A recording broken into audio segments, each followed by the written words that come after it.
ช่วงนี้เขาไม่ปลากะมั่นหนูกะมั่นเมื่อคืนไอทิดไปห่างหนูได้หนูตัวหนึ่งก็เลยบอกแม่เฒ่าว่าอยากกินมกหนูป้าก็เลยบอกว่าถ้าเสียให้ป้ามกให้ก็คือไปช่ำแหละมาซะก่อนเพราะว่าป้าเองก็บ่กินหนูก่อนสิมกป้าก็สิเอาหนูมาล้วนใส่เครื่องปรุงซะก่อนขัวไปขัวมาให้เขาแห้งๆเพื่อให้เขาได้เข้าพริกเข้าเกลือแล้วเวลาเขาเอาไปหมกมันจังแซ่บปกติป้าก็บ่เคยเฮ็ดกินจักเที่ยพอดีน้องสาวโทรมาตะอุดรน้องสาวก็เลยบอกสูตรว่าให้เฮ็ดจังซี่ก่อนเด้อมันจังแซ่บปีไลว่าซั่นหนูก็มันช่วงนี้แต่ว่าป้าก็บ่กล้ากินเป็นหยังปลาไหลจังมามักกินหนูคือตอนสมัยแต่เป็นเด็กน้อยหนูอยู่บ้านปลาไหลหลายแล้วมันมักไปเหี่ยวใส่ข้าวสารเวลาเฮาเอาเข้าไปนึ่งมันมักสิถูกกินเหี่ยวของหนูป้าก็เลยบ่ค่อยมักกินหนูปกติป้าก็สิบ่เป็นคนเลือกอาหารมีหนูอย่างเดียวที่ป้าบ่กินบางเที่ยป้าเห็นหมู่กินป้าก็คิดอยากสิลองซิมลองเบิ่งเห็นเพิ่นกินเป็นตาแซ่บนะบางคนเพิ่นมักกินคักๆนี่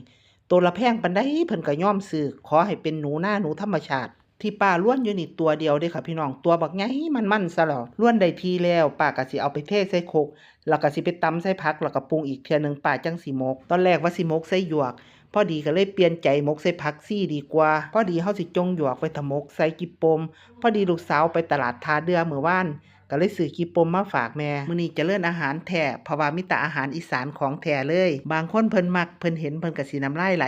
บางคนบ่กินเห็นแล้วก็สิว่ายี่มักไผมักมันเนาะค่ะเว้าเรื่องอาหารจังลุงจังสิเราก็บ่กินกิปมน้ำปลาเว้าเรื่องปลาบ่กินอยู่แต่ว่าปลาก็เฮ็ดให้กินได้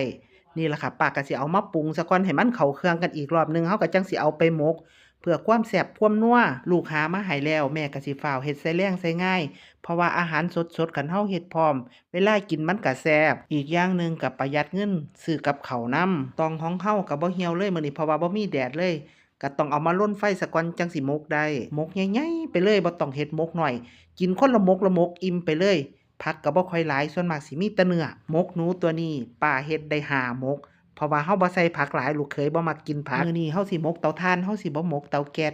ประหยัดแก๊สไปในโตน้ำพร้อมหมกก็หมกบ่งามดอกพี่น้องเป็นตุอูติอีคือเจ้าของนี่ล่ะแต่ว่าก็เฮ็ดพอได้อยากได้กินก็เอาละเนาะป้านี่ออกโตเลยเฮ็ดอาหารป่าๆอีสานคักๆนี่บ่เก่งเท่าน้องสาวเลยเพราะว่าออกโรงเรียนป .6 แล้วก็ไปใช้ชีวิตอยู่ในเมืองเนาะพี่น้องก็เลยบ่เก่งเรื่องนี้สิถนัดเป็นผัดๆทอดๆมากกว่าอันนี้ก็คือหมกเสร็จเรียบร้อยแล้วทั้งหมกหนูทั้งหมกกี่ปมค่ะพี่น้องนี่ก็รอกินได้เลยนี่ได้หลายหมกเติบอยู่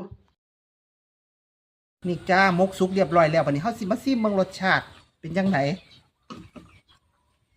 อันนี้คือหมกกี่ปมเบิ่งหมกบ่งามแต่ว่าก็เฮ็ดพอได้กินโอ้อันนี้กี่ปมลูกสาวซื้อมาให้ตตลาดท่าเรือพุ่นล่ะ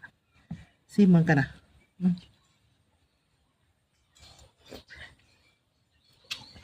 ป๊าดเสือเข้มนิดนัวหน่อยแซ่บเสียดายบ่เผ็ดปานใดล่ะมาบัดนี้มากินน้ำกัน